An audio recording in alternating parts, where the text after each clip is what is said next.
नमस्कार दोस्तों, good evening, संध्या। एक बार फिर से आप सभी का हार्दिक स्वागत और हार्दिक अभिनंदन है।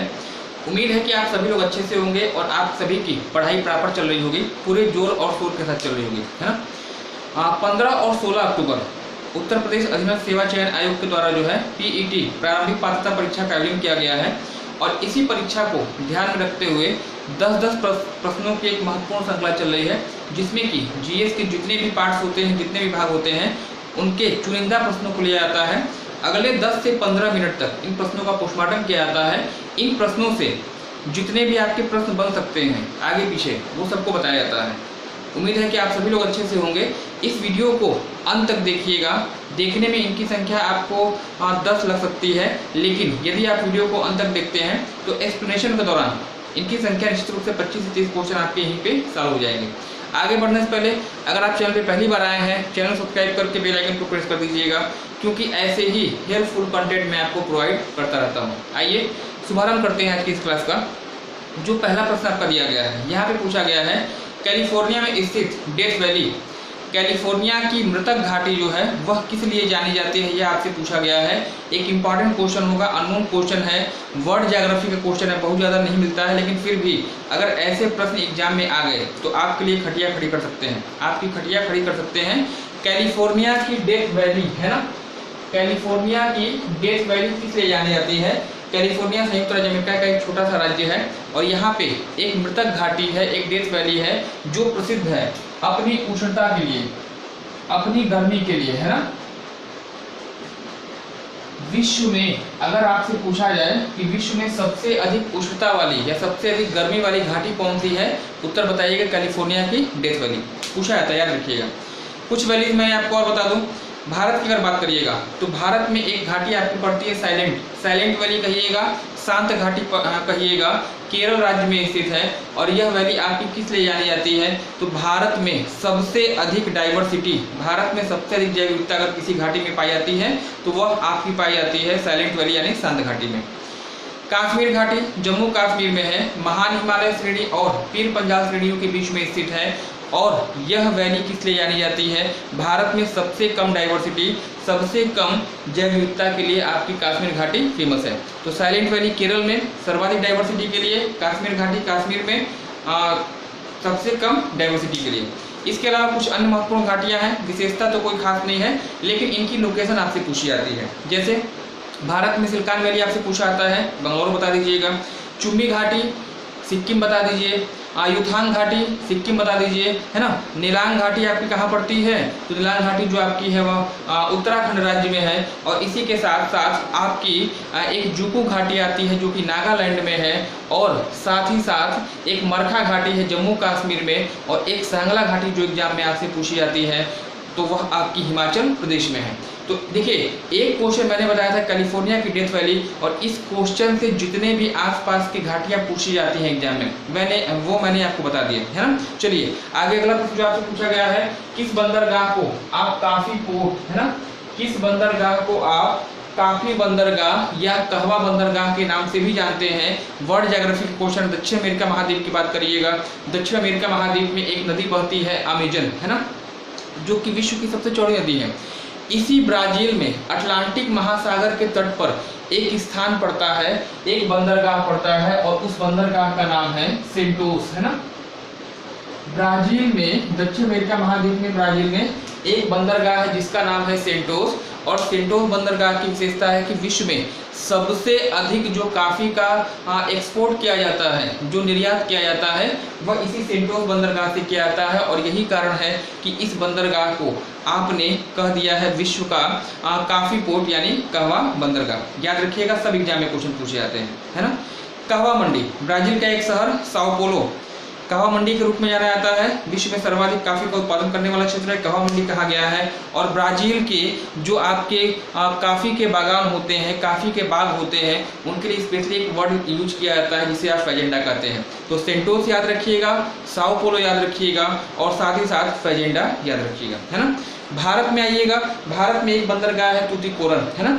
13 बड़े बंदरगाहों में से एक बंदरगाह आपका पड़ता है तूतीकोरन। और तूतीकोरन के बारे में कहा जाता है कि यह बंदरगाह जो है वह भारत का फिश पोर्ट यानी मछली बंदरगाह है ना।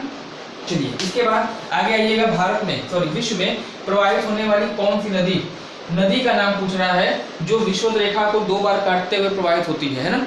विषुवत रेखा को 2 बार काटने वाली नदी कौन सी है? विषुवत रेखा कहिए, भूमध्य रेखा कहिए, 0 डिग्री से इसको निर्देशित किया जाता है। और इस रेखा को कौन सी नदी काटती है? एक नदी मैं आपको बता दूं, जायरे है ना, जायरे नदी कहिएगा, या इसी को आप कहते हैं कांगो नदी।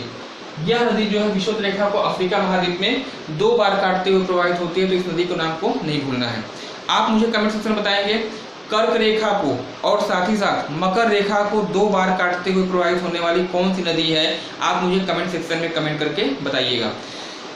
नेक्स्ट अगला प्रश्न जो आपसे पूछा गया है, किस अधिनियम के द्वारा, किस एक्ट के द्वारा जो है भारत में ईसाई मिशनरियों को धर्म प्रचार की अनुमति दी गई थी? एक इंपॉर्टेंट क्वेश्चन होगा। भारत के संवैधानिक सुधार अधिनियम जो आपके आते हैं 1773 से लेके 1947 तक, उसमें एक अधिनियम आपका आता है 1813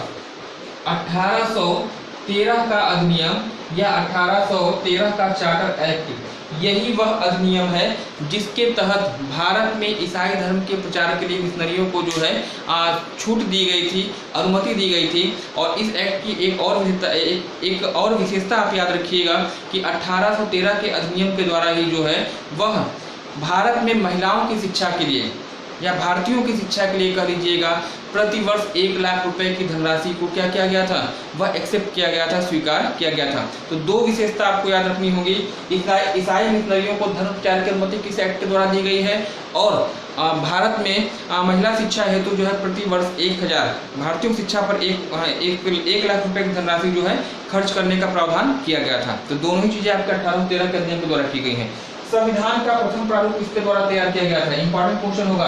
अगर BR अम्बेडकर लगाते हैं, भीमराव अम्बेडकर लगाते हैं, तो आप निश्चित रूप से गलत होंगे। प्रथम प्रारूप तैयार करने वाले व्यक्ति जो आपके थे, इनका नाम था BN राव, है ना।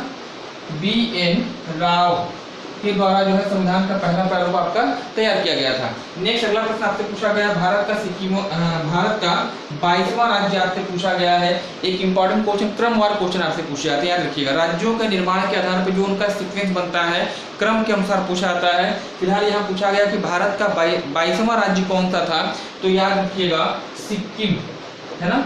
सिक्किम, पूर्वोत्तर भारत का राज्य सिक्किम भारत का 22वां राज्य था। और यहीं पे एक फैक्ट आपको और याद रखना होगा, 35वां संशोधन और 36वां संशोधन, है ना।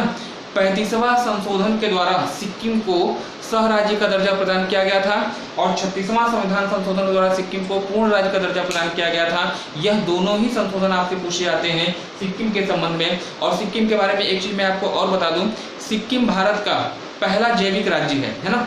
सिक्किम भारत का पहला जैविक राज्य है, सबसे कम जनसंख्या वाला भारत का राज्य है। और साथ ही साथ याद रखिएगा, सिक्किम भारत का एकमात्र ऐसा राज्य है आज की डेट में जहां रेल सुविधाएं नहीं हैं। यानी जो परिवहन यहाँ पे होता है या तो वायु परिवहन से होगा, है ना, या फिर थल परिवहन से होगा, लेकिन रेल सुविधा से वंचित राज्य अगर आपसे पूछा जाता है केवल एक, वह आपका सिक्किम है ना।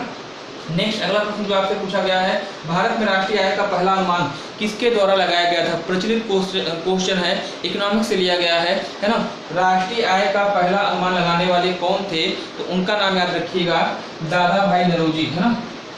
दादा भाई नौरोजी के द्वारा जो है वह नेशनल इनकम, राष्ट्रीय आय का पहली बार अनुमान लगाया गया था। 3 बार जो है 3 बार भारतीय राष्ट्रीय कांग्रेस के ये अध्यक्ष रहे थे। और साथ ही साथ इनको जो है भारत का वयोवृद्ध पुरुष, है ना, या ग्रैंड ओल्ड मैन के नाम से भी इनको जाना जाता है ना। इनको याद रखिएगा, इंपॉर्टेंट होगा। राष्ट्रीय महिला आयोग, राष्ट्रीय महिला आयोग का गठन किस वर्ष हुआ था, ये आपसे पूछा गया है। जो आपका स्ट्रेटेजी का क्वेश्चन है, नेशनल वुमेन्स कमीशन जो आपका NWC 1992 1992 में राष्ट्रीय महिला आयोग का गठन किया गया था। वर्तमान समय में राष्ट्रीय महिला आयोग की अध्यक्ष कौन है, आपको उनका कमेंट सेक्शन में नाम बताना होगा। राष्ट्रीय महिला आयोग का गठन 1992 में हुआ था। वर्तमान समय में आपकी कौन है इनकी अध्यक्ष, राष्ट्रीय महिला आयोग के अध्यक्ष कौन है, आप मुझे कमेंट सेक्शन में कमेंट करके बताइएगा, है ना। नेक्स्ट अगला प्रश्न आपसे पूछा गया है, दक्षिण देश, दक्षिण ग्रुप कहिएगा, सार्क ग्रुप कहिएगा, दक्षिण एशियाई क्षेत्रीय सहयोग संगठन इसका फुल फॉर्म होता है सार्क दक्षिण एशिया के जितने भी मेंबर हैं, इसका गठन मतलब 10 मेंबर या कहीं सदस्य देश हैं, 8 देश हैं, और इसकी स्थापना 1985 में जो है इसकी स्थापना की जाती है। याद रखिएगा। मुख्यालय अगर पूछा जाए तो नेपाल की राजधानी काठमांडू जो है वह इसका मुख्यालय है ना। सबसे लास्ट में आइएगा, Tanami Desert, most important question होगा आपके लिए, सबसे इंपॉर्टेंट क्वेश्चन। पीसीएस 2018 में ये क्वेश्चन पूछा गया था, तनामी डेजर्ट आपका कहाँ पर स्थित है। याद रखिएगा, विश्व में सबसे अधिक मरुस्थल वाला अगर पूछा जाए महाद्वीप कौन है या सबसे अधिक मरुस्थल वाला देश कौन सा है, ऑस्ट्रेलिया है ना। ऑस्ट्रेलिया, सबसे अधिक मरुस्थल आपकी इसी ऑस्ट्रेलिया में पाए जाते हैं। और मरुस्थलों की अधिकता के कारण है ना, मरुस्थलों की अधिकता के कारण ही जो है इस ऑस्ट्रेलिया महाद्वीप को आप प्यासी भूमि का देश भी कहते हैं, है ना। तो ये छोटा सा एक वीडियो रहा, बेहतरीन वीडियो रहा। हमेशा एग्जाम में यहाँ से आने की संभावना आपकी रहेगी। करना कुछ नहीं है, आप केवल कॉपी लेके बैठिए, पेन लेके बैठिए, जो क्वेश्चन आपके आते हैं उनका आप उनको टिक करिए कि ये मुझे आ रहा है ना। और जो क्वेश्चन आपको नहीं आते हैं उनको जो है आप जरूर नोट करिएगा, अंत में रिवीजन करके जाइएगा। निश्चित रूप से जो है आपकी परफॉर्मेंस, क्योंकि ये जितने क्वेश्चन हैं सब किसी ना किसी वनडे एग्जाम में आपके पूछे जा चुके हैं, और बहुत हद तक संभावना होती है कि रिपीटेड क्वेश्चन की निश्चित रूप से आपके मिलते रहते हैं, है ना। आज के लिए इतना ही, धन्यवाद, हैव अ नाइस डे। ठीक है।